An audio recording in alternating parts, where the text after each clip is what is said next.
Hey guys, so Lloyd here, back in with another action figure review. Today we'll be continuing our looks at the Masters of the Universe Origins Cartoon Collection 2000 X line with the Deluxe Roboto. That said, this of course brought to us by the fine folks over at Mattel, who, like in the Whiplash review from yesterday, will remain fine folks despite the fact that, once again, I got some things to say about this figure. Not to the point where my voice cracks this time, but I still got some things to say about this figure. So, with that being said, why don't we cut right to the chase and get into the meat and taters of this review and take a look, see at all Roboto has to offer in terms of accessories. We have the card thing with the little pamphlet on the back. Yeah, who cares? If it ain't a mini comic, most people don't care. That said, unlike Whiplash, we get some weapons. I didn't mention that. He didn't come with his spear, sword, staff thingy. But this guy comes with a arm cannon and a shoulder cannon, which I honestly don't remember. Mostly because the original toy didn't have it. But you could plug this on either arm. I know some people are saying you could only plug it on the left side. I plugged it on the right just fine, so I don't know what's up with that. And then this cannon, you could put it on either shoulder. It doesn't matter which one you put it on. It's fine on either side. So there's that. But taking a closer look at Roboto, you probably just noticed his hip give out. That's because it did. I had to put soap in these to get him to do this. And while that's fine, the in and out, I mean, it's not the worst thing ever, but because of the weight of his legs and everything, if this was a normal size figure, this would not be an issue, but I might have to go in there and use a little bit of water and soak that up a bit just to get those legs to stiffen up ever so slightly. Because not for nothing, these hips, for whatever reason, were really tight out of package, and I did not want to break this guy because he looks freaking cool. He's a big chunky robot with a gun arm. That's cool to me, my little kid brain, but these hips are just not great. And the reason that is because they put these little notches on the hips, and because of that, you're tearing into that PVC. And over time, it's just going to get loose anyway. So if anything, I just spared it the trouble of doing that. And if anything, mine won't get as loose. But yeah, it's fine. It moves. He can kick out. He can kick forward and back, no problem. But I might need to go in there and soak him up a bit and get some of the excess soap out of there. Because not for nothing, his legs like to, well, do the side-to-side pee-pee dance. As far as the rest of his articulation goes, his head, he can look up and down, side to side, he can tilt. He's got no jaw articulation, which is odd, because the regular one had that. Shoulders can go up and down, they can rotate back and forth. Unlike Whiplash, his shoulders aren't ridiculously tight, but they're not loose either. Single jointed elbow, and that's all you get. What? What is going on here? Now, granted, I might be able to heat this, hyperextend it, and get a 90-degree angle out of that, but that sucks. You got your rotation, got your wrist swivel with the appropriate hinge for holding stuff, but he doesn't come with anything to hold. Actually, can he hold this in his hand? I'm gonna try that. I mean, he can kind of hold this. He can't hold the arm cannon, but he can hold this. So I guess that's something. Interesting. Waist twist is standard waist twist. That's fine. Again, the hips, they can kick forward and back. He can kick out, back down.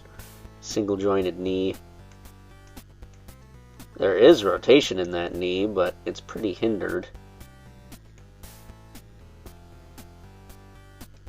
It'll rotate, but not a lot. So there's that. Boot swivel is fine. I don't know if you can pop the boots off. They feel like hard plastic. And then he does have a hinge in the foot. You can move back okay, moving forward not really. And ankle rocker is almost non-existent. So I wonder if this isn't just a ball peg with minimal range. But yeah, not great, I'm afraid, as far as articulation goes, but not as bad as Whiplash. He's a little bit more fun to pose, especially after you get his hips working. I would advise you get his hips working, unless you're not going to pose him a lot. Maybe heat him up, pose him up, and then do what you will. But it just feels like these last two deluxe figures, for me at least, not as good as they could have been. But at the end of the day, what are you going to do? At least they didn't cost no $200 like those Mondo ones. That would suck. They cost a fortune like those and had the issues they had. So, at any rate, decent figure. Better than Whiplash, in my opinion, but still not without its faults. Well, that being said, I think it is now time that we move right along and take a look at some size comparisons. First up, here we have good old Roboto alongside a standard-sized Heroic Warrior from this 2000X cartoon collection. That, of course, being He-Man, the most powerful man in the universe. And, well, if Whiplash towered over Skeletor, then it should be no surprise to anyone that Roboto towers over He-Man. He's almost twice as much plastic as He-Man. So much plastic. Speaking of Heroic Warriors, though, we have the last and only other deluxe Heroic Warrior we've gotten in this line. Of course, being Ram-Man, who is almost the same height, to my surprise, making him the second tallest out of these deluxe figures, maybe. Don't quote me on that, but he's taller than I thought he was, that's for sure.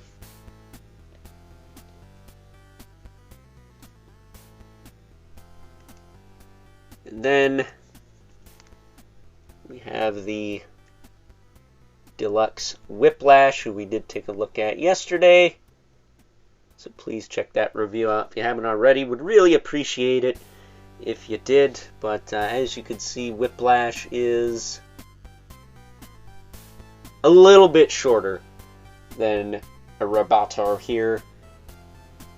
Maybe about the same as Ram-Man. Maybe a little shorter than him too, but at any rate, big enough for me. That's what she said. And then if we bring in our two regulars, we got the Mythic Legion's brother Mandibilith. Right there. And the infamous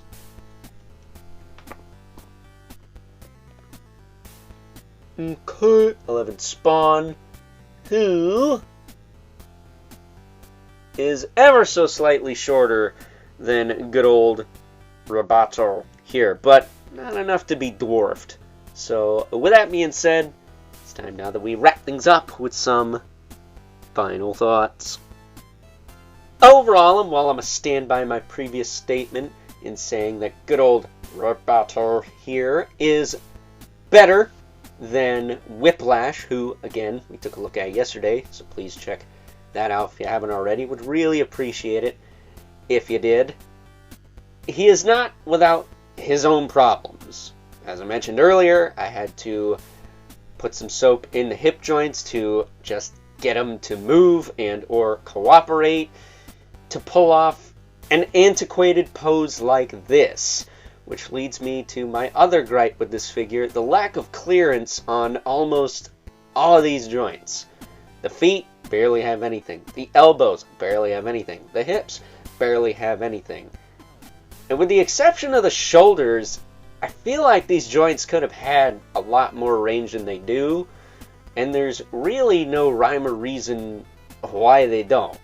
So I'm not sure what's going on there, but again, he is more fun to mess with than Whiplash, and if you're building out your heroic warriors from this 2000X cartoon collection, then Roboto is a definite must-have. So with that being said, hope you guys enjoyed this review. Until next time, I'll catch you guys later.